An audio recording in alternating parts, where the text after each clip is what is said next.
About 6 or 7 years ago, I had left being a pastor out in Orlando and really was fed up with church as it was, and came back to Tampa and was really here without necessarily a purpose or an idea of what I was going to do next. And I've always had a heart for the homeless and for those that are really struggling with life, and began to work with some people on the streets, and began to work with some different men that were struggling with addiction, and formed a lot of really good relationships with the people in the underground, and really found a home here. I was headed towards a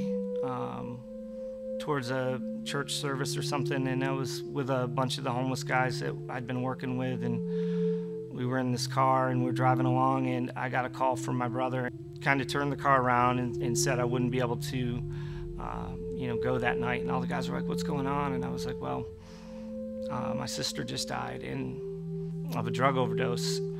And so I went home and just really fell on the ground and just started crying out to God and just looking for answers, and what to do next. And through that very difficult time, I realized that a couple things. I realized, number one, that I felt the presence of God on me, and I felt like with the Holy Spirit just really being my comforter and being right there with me through all of this, and giving me the ability to stand when many people around me didn't think I'd be able to, and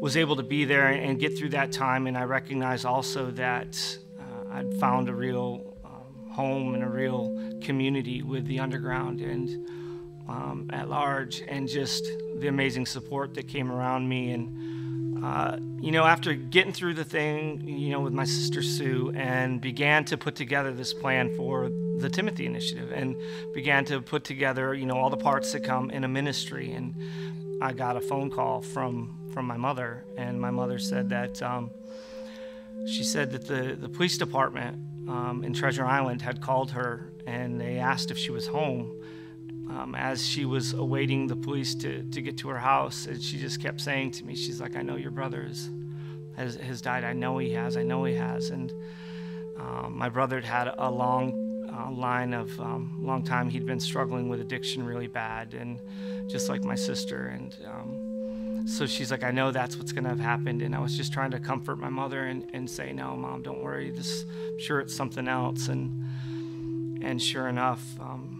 7 months after my sister died, my oldest brother also died of a drug overdose. And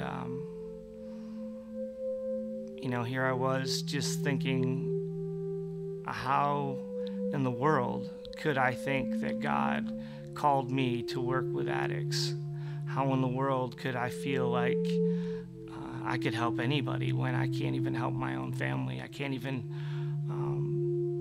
change their fates. I can't even make a difference in their lives. How in the world am I going to make a difference in anyone else's life? It really took a spiritual mentor of mine that spoke to me and said, "George, don't run from what God is doing in you right now. Don't try and mask the pain. Don't try and hide from it. Don't build a wall around it. Just let God change you into the man that he's called you to be.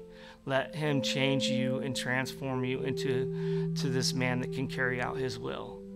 Don't put up a wall. Don't become bitter. Don't do all of these things because that's what anybody would do. Instead, just embrace God right now." I just sat back and was completely enamored with God, and just really gave myself over to him. I think for me, when we look at struggles in ministry, I think that, or in life, it's something to be expected. And even though it can seem so hard, sometimes the greatest amount of growth that we're going to find is making it through the struggles. That's the call of this ministry, and it's really the call of my life.